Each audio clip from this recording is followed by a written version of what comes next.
So I want to go ahead and talk about the expansion pack bend. I find it's a lot easier than going ahead and trying to wire the expansion pack directly into the motherboard because I'm not an expert at wiring or soldering, but I mean I try my best. And so for anybody that's just not confident in it, try it this way. If you have a lot of them laying around, it's always good, but try to make it perfect the first time because you don't want to go through your expansion packs or anything else. Anyways, what I did to make sure it was secured was I used a perforated board, and then I kind of dotted where these already pre-drilled holes are, or whatever you want to call them. I don't know if they're pre-drilled or not. Anyways, and I drilled some holes into the perforated board and then just screwed it in, and it was really sturdy on its own. And so after that, I went ahead and I used my X-Acto knife and cut right along.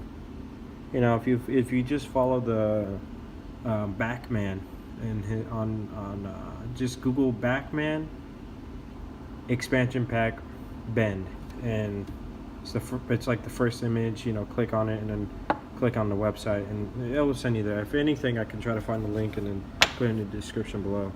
But then afterwards, after wiring and whatnot, I go ahead and I put the expansion pack in, and then I bend it, because you don't want to bend it and then having this loose expansion pack, and then you got to force it into the slot.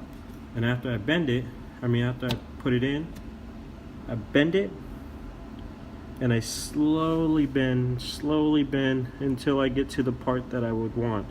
Now this one still needs to be cut a little bit more, but try to cut it, not as deep as possible, but just try to cut it before you start putting it in, because you don't want to, have it all funny, because it's just, the first time is always the best.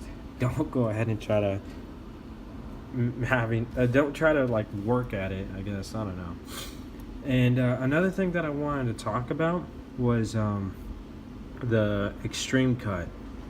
Now I like the extreme cut because it's a lot smaller, and you can make your console a lot more compact. But the thing is, if you're like me and you just see it and get excited and you go try it and then you find out it doesn't work, well, that's because most likely you have to go ahead and use a 2.2K resistor, put it on the PIF chip pin 8, and then on the other end you connect it to the 3.3 volt. Now I believe you have to go ahead and rewire the 3.3, so what I would do is just follow this, this part. Let me see if I can move this out of the way. And just follow that. I'll stand still.